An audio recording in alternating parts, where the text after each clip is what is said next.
Today, we are looking at a massive and, quite frankly, paradigm-shifting proposal in the world of Canadian immigration.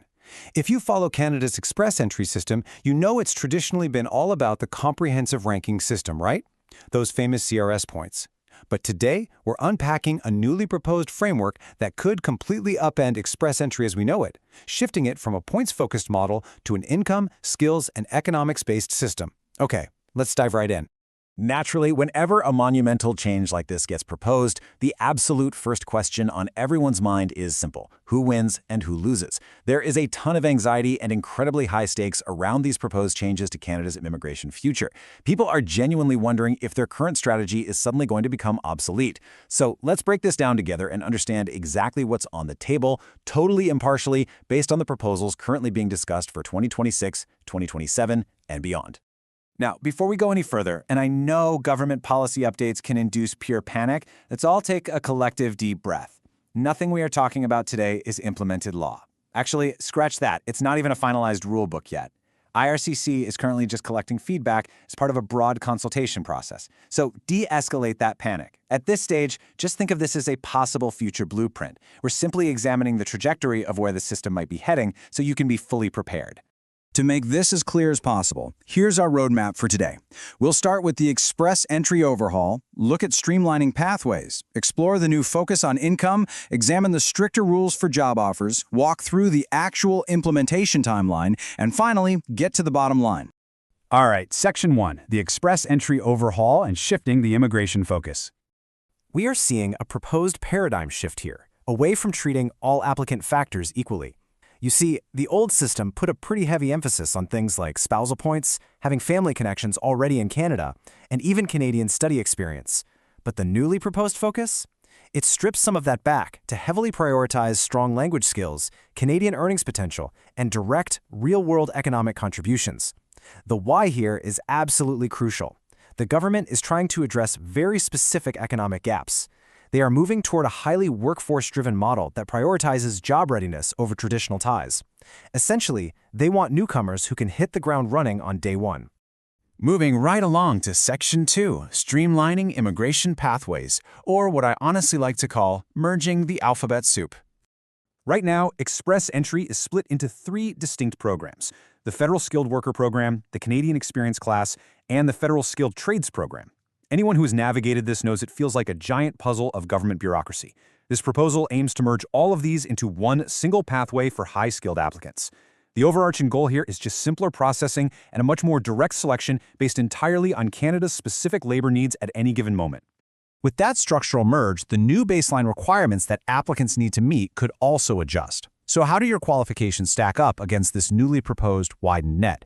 The baseline might require minimum education equivalent to high school or higher, language skills hovering right around the CLB 6 level, and at least 1 year of skilled work experience. And that can be inside or outside of Canada. The whole idea is to widen the talent pool at the entry level while keeping the absolute focus on highly employable candidates further down the funnel. Which brings us to Section 3, and really the core theme of our explainer today: income as the new currency, from points to paychecks. This is perhaps the biggest game changer on the table. Selection could soon be linked far more closely with your actual salary level, because higher wages generally signal a stronger, more immediate economic contribution. The trajectory here is pretty clear. Base or lower wage offers sit right at the bottom of the priority list. Mid-range income? That might get you a moderate advantage. But that top tier? High-income roles, specifically those pulling in $75,000 to over $100,000 a year, are slated to gain significant priority. Under this blueprint, occupations might literally be evaluated based on these very specific wage benchmarks. But hey, it is not exclusively about 6-figure white-collar salaries. French language skills are absolutely still highly valued, though the structure of exactly how that's rewarded may shift a bit. Plus, the framework also recognizes critical labor shortages in the skilled trades, meaning those specific professions are gaining much clearer, more distinct recognition pathways under this new plan. All right, Section 4, stricter rules for job offers, focusing on tighter LMIA controls and provincial nominee programs. Under these new discussions, LMIA-based job offers, that's the Labor Market Impact Assessment, could regain significant importance, but with far tighter reins this time around. The new rules would demand that LMIA offers be rigorously verified. they must meet high wage requirements, and they have to be absolutely legitimate. The government is aiming to back this all up with much stronger anti-fraud systems to ensure total transparency. Really, it's about making sure that job offers provide a genuine economic advantage to Canada, not just a paperwork loophole for an applicant. And then we have this massive number, 600. If you know Express Entry, you know the magic 600 points. That's the current CRS point advantage given to candidates who secure a provincial nominee program, or PNP, nomination. The proposal indicates that while PNPs will for sure still exist, this massive 600-point advantage may be redesigned or completely recalibrated. The core takeaway here, Express Entry is being designed to remain a strictly federal system at its heart, controlling its own selection criteria much more tightly, rather than outsourcing so much weight to the individual provinces. Which naturally leads us into Section 5, the implementation timeline. What actually happens next? So, let's map out this timeline carefully so you can plan effectively. Right now, in the present, we are strictly in the consultation and feedback collection phase.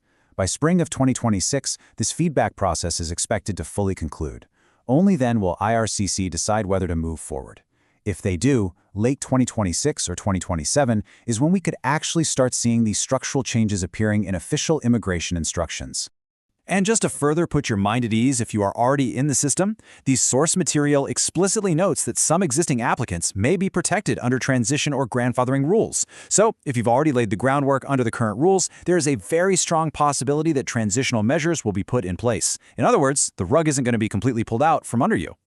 Let's wrap it all up with Section 6, the bottom line, and the big picture shift.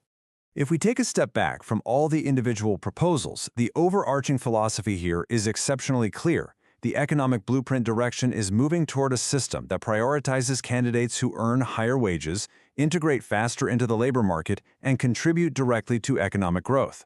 It's a major pivot away from relying heavily on theoretical points, purely academic education, or family connections alone, and moving directly into measurable, immediate workforce impact. Which leaves us with this final thought to ponder. As Canada looks to potentially trade points for paychecks, is your career ready for the new blueprint? How does your specific professional background align with a system that values high-wage, in-demand skills above almost everything else? It's a fascinating, massive shift in policy strategy. Thank you so much for learning with me today on this explainer, and I highly encourage you to keep a close eye on these consultations as we head toward 2026.